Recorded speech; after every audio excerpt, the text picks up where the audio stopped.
ধ্বংসৰ গৰাহত ঐতিহাসিক চিলা পাহাৰ। দিনে নিশাই এক্সকাভেটৰেৰে কাটিছে পাহাৰৰ মাটি। এই কথা জানে স্থানীয় বন কাৰ্যালয়ে, কিন্তু অসহায় বন কৰ্মী। আপোনালোকে মানা কৰিব নালাগিব নেকি? কওকচোন কি অসুবিধা হৈছে আপোনালোকৰ? আপোনালোকৰ ডিপাৰ্টমেণ্টে দৰমহা দিছে, এইবিলাক বন্ধ কৰাবৰ কাৰণে চাব দিছে। আপোনালোকে কিয় কি ডিউটি কৰিব লাগে বুলি সাংবাদিকক প্ৰশ্ন কৰিছে আপুনি? কি নাম আপোনাৰ দাদা? চিলা পাহাৰৰ মলঙৰ এইখন পাহাৰৰ নাম মৌজাদাৰ পাহাৰ। পচৰীয়া গাঁৱৰ সমীপৱৰ্তী বৰগাঁৱত আছিল পাহাৰখন। এসপ্তাহৰ ভিতৰতে পাহাৰখন নাইকিয়া হৈ গ'ল। এই পাহাৰখন চেজ গম নাপায়, ঘৰৰ ভিতৰত বহি বহি ডিউটি কৰে। কালি ৰাতিপুৱা লাইভ দি আছোঁ, আকৌ একো যাব লগা নাই, নাযাওঁ আৰু আপোনালোকৰ ফটো এইখন ল'লো। আপোনালোকে যদি ডিউটিত থাকে, পাহাৰ যে ইয়াতে শেষ মৌজাদাৰ পাহাৰখন। পূব বংশৰ মৌজাদাৰৰ পুত্ৰ মাধুৰ্য ভৰালীয়ে কাটিছে পাহাৰখন।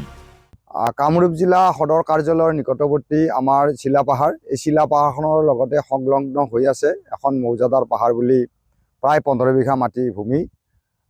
এই ভূমিখিনি আজি দুটামান দিনৰ ভিতৰতেই আমাৰ মাধুৰ্য ভৰালী নামৰ মৌজাদাৰগৰাকীৰ নিজৰ স্বাৰ্থকীৰ্তিৰ হেতু এই মৌজাদাৰ পাহাৰখন আজি নিশ্চিহ্ন হৈছে। ৰঙা মাটিখিনি কাটি দিনে ৰাতি কাটি এই খনন কৰি উলিয়াই লৈ গৈছে। পাহাৰখনৰ প্ৰায় 14 বিঘা মাটি মৌজাদাৰৰ পৰিয়ালৰ নামত ম্যাদীকৰণৰ বাবে মৌজাদাৰৰ পুত্ৰই কাটি তহিলং কৰিছে পাহাৰখন। মুখ্যমন্ত্ৰী মহোদয়ক আমি আবেদন কৰিব বিচাৰিছোঁ, তেখেতৰ হস্তক্ষেপত এই কাৰ্যখিনি অতি সোনকালে ৰোধ কৰিব লাগে। লগতে এইটো মই বিশেষ সূত্ৰে গম পাইছোঁ যে মাধুৰ্য ভৰালী এই মৌজাদাৰগৰাকীয়ে এটা চক্ৰই লগ হৈ পেলাই এই একচনীয়া ভূমিখিনি ম্যাদীকৰণ কৰাৰ কাৰণে দিনে ৰাতি প্ৰচেষ্টা অব্যাহত ৰাখিছে অসাধুভাৱে। মৌজাদাৰ পৰিয়ালৰ এই দুষ্কাৰ্য ৰোধ কৰিবলৈ সাহস নাই বন কৰ্মীৰ। আমি কিমান তাতে হাল্লা তৰ্ক কৰি যাই পেলাই মৌজাদাৰৰ ল'ৰাটোৱে নিজে চানি লৈছোঁ, গমদিনা মাটি কাটা সহযোগ কৰিছোঁ। আপোনালোকে মৌজাদাৰৰ ল'ৰাটোৰ ওপৰত কেছ ৰেজিষ্টাৰ কৰক, আপোনালোকৰ সেইখিনিতো কেপাচিটি আছে।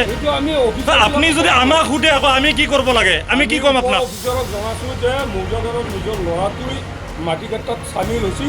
এতিয়া তেখেতে নিজে স্বয়ং পাৰ্টীৰ লগত যোগদান হৈছে। হোৱাৰ পিছত আমি অফিচাৰক জনাইছোঁ। তাৰমানে এতিয়া আপোনালোকক সহায় বিভাগীয় বৰমূৰীয়াসকলো সোমাইছে মৌজাদাৰৰ পকেটত। কোনে ৰক্ষা কৰিব চিলা পাহাৰ? পাহাৰৰ নামনিতে আছে বনাঞ্চলিক বিষয়া আৰু খণ্ড বন বিষয়াৰ কাৰ্যালয়। সমষ্টিটো আকৌ স্বয়ং মুখ্যমন্ত্ৰীৰ।